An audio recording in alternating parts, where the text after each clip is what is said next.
প্রিয় শিক্ষার্থীবৃন্দ, সবার প্রতি আমার আন্তরিক প্রীতি ও শুভেচ্ছা। আশা করি এই করোনাকালীন সময়ে তোমরা সবাই ভালো আছো।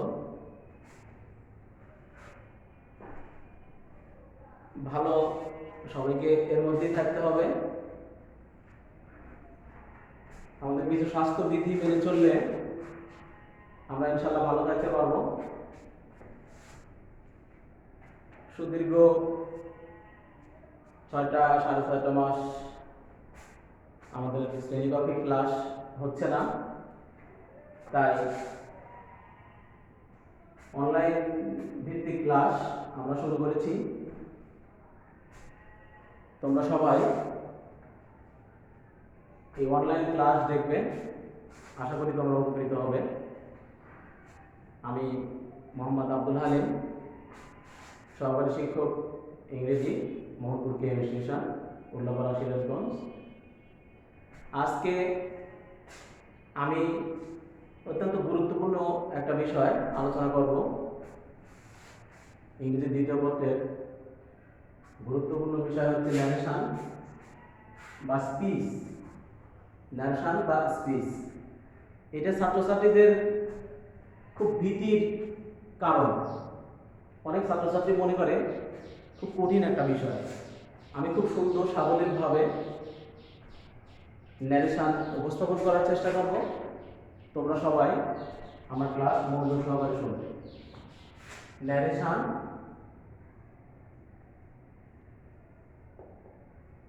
ন্যারেশন বা স্পিচ। ন্যারেশন বা স্পিচ কি? বক্তা যা বলে তাই ন্যারেশন। ন্যারেশনের বাংলা হচ্ছে উক্তি। ন্যারেশন বা স্পিচ বা উক্তি। তাহলে ন্যারেশনটা কি? বক্তা যা বলে তাই উক্তি। এই ন্যারেশন দুই প্রকার। ন্যারেশন দুই প্রকার। ন্যারেশন দুই প্রকার। দুই প্রকার যথা ডাইরেক্ট ন্যারেশন,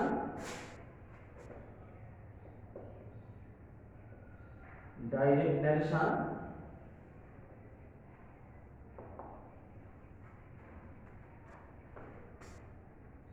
প্রত্যক্ষ, এর বাংলা হচ্ছে প্রত্যক্ষ, বা অন্যভাবে বলা যায় সরাসরি। দুই নম্বর হচ্ছে indirect narration. Indirect narration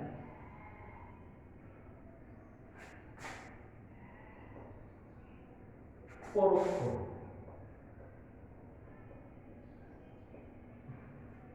direct narration হচ্ছে বক্তার কথা সরাসরি প্রকাশ করা, হুবহু যা বলেছে, বক্তা যা বলেছে ও অবিকল, মানে কোনো পরিবর্তন না করে বক্তার কথাকে সরাসরি প্রকাশ করা হচ্ছে ডাইরেক্ট ন্যারেশন। আর ইনডাইরেক্ট ন্যারেশন হচ্ছে বক্তার কথাকে পরিবর্তন করে পরোক্ষভাবে প্রকাশ করাই হচ্ছে ইনডাইরেক্ট ন্যারেশন। যেমন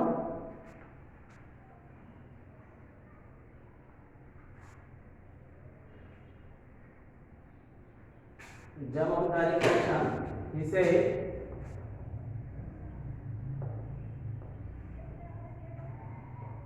I am in. এটা direct narration. He said that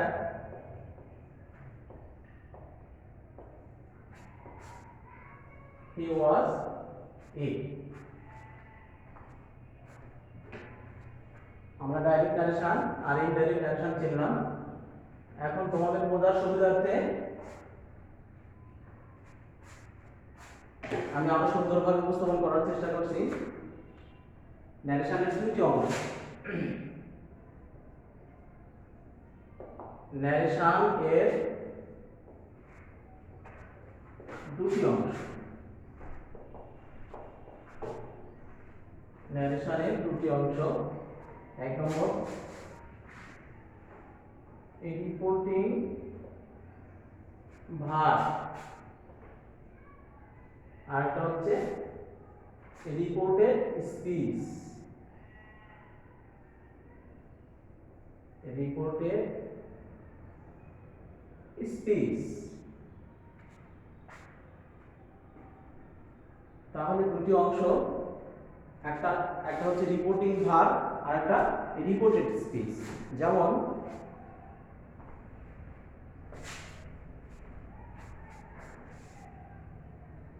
যেমন he said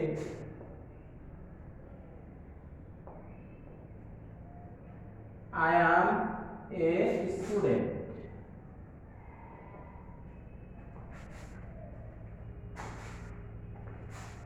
দেখো দুইটা অংশ, দুইটা পার্ট, আমরা সহজভাবে বলতে পারি ইনভার্টেড কমার মধ্যে যে অংশটুকু থাকবে সেটা রিপোর্টেড স্পিচ। এই ইনভার্টেড কমার মধ্যে এই অংশটুকু আছে, এটা রিপোর্টেড স্পিচ। আর বাইরের অংশে থাকবে রিপোর্টিং ভার্ব। রিপোর্টিং ভার্ব আমি সংক্ষেপে লিখলাম। তাহলে আমরা জানলাম রিপোর্টিং ভার্ব আর রিপোর্টেড স্পিচ এই সম্পর্কে আমরা জানলাম। এবার আসি রুলস অফ চেঞ্জিং স্পিচ। ন্যারেশনের সাধারণ নিয়মাবলী। Rules of changing speech.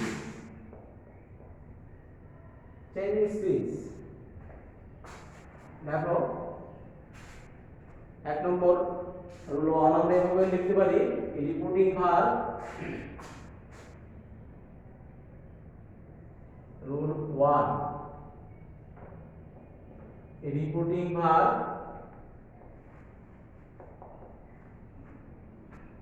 Present tense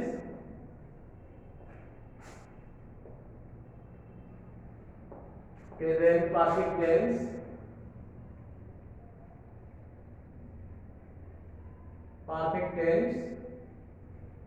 বা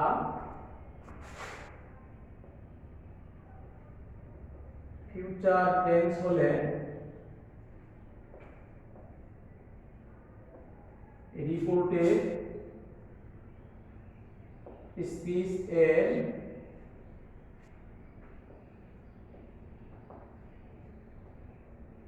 কোনো পরিবর্তন হবে না।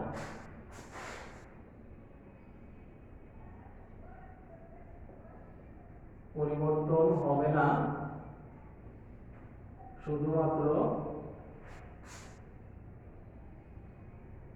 পার্সনের পরিবর্তন হবে। পার্সনের পরিবর্তন হবে।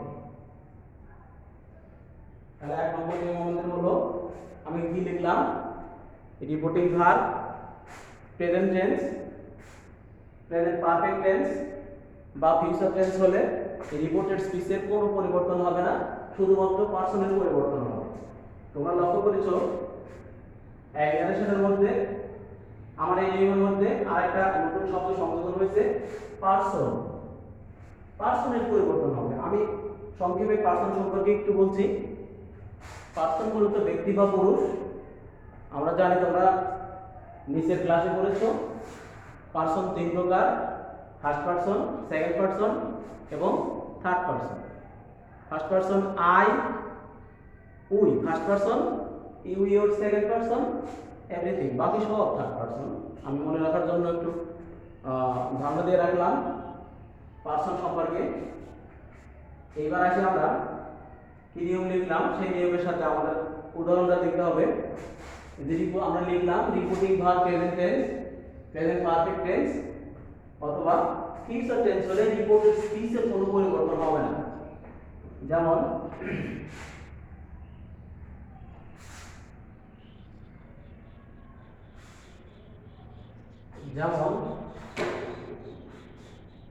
he said he said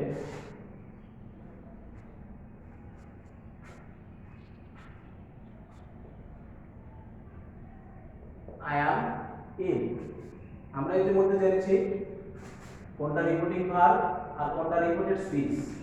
এবার দেখো আমি নিয়মে লিখেছিলাম reporting verb present tense, present perfect tense অথবা ফিউচার টেন্স যদি হয় তাহলে দেখো রিপোর্টিং ভার্ব প্রেজেন্ট টেন্স। সুতরাং রিপোর্টেড স্পিচের কোনো পরিবর্তন হবে না, নো চেঞ্জ এট অল, শুধুমাত্র পার্সনের পরিবর্তন হবে। তাহলে দেখো he says that he is ill. He says that he is ill. এখানে তোমরা লক্ষ্য করো শুধুমাত্র পার্সনের পরিবর্তন হয়েছে। আরেকটা উদাহরণ দেখো,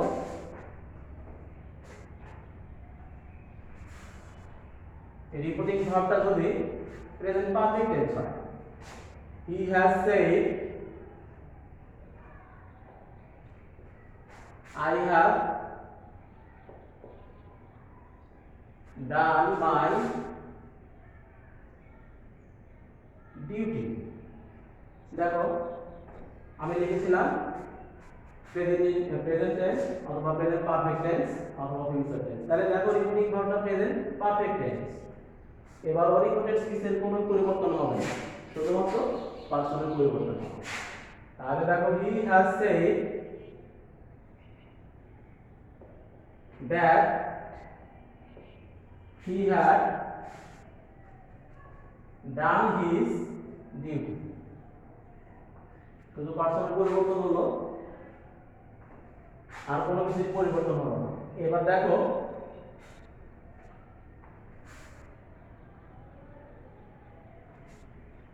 যদি ফিউচার টেন্স হয়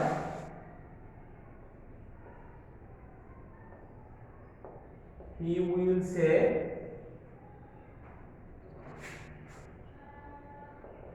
I write a letter. দেখো আমরা দেখতে পাচ্ছি রিপোর্টিং ভার্ব ফিউচার টেন্স, সুতরাং রিপোর্টেড স্পিচের তো কোনো পরিবর্তন হবে না। he will say that ওমার এই ঘটনার মধ্যে that he writes a letter. তাহলে দেখো আমি নিয়মে লিখেছিলাম reporting verb present tense, present perfect tense বা ফিউচার টেন্স হলে রিপোর্টেড স্পিচের কোনো পরিবর্তন হবে না, শুধুমাত্র পার্সনের পরিবর্তন হবে। তোমরা প্রথমটা দেখেছিলে প্রথম উদাহরণ প্রেজেন্ট টেন্স, তারপরে প্রেজেন্ট পারফেক্ট টেন্স দেখালাম। এবারে দেখো future tense, he will say I write a letter, he will say that he writes a letter, শুধুমাত্র পার্সনের পরিবর্তন হয়েছে। So thank you.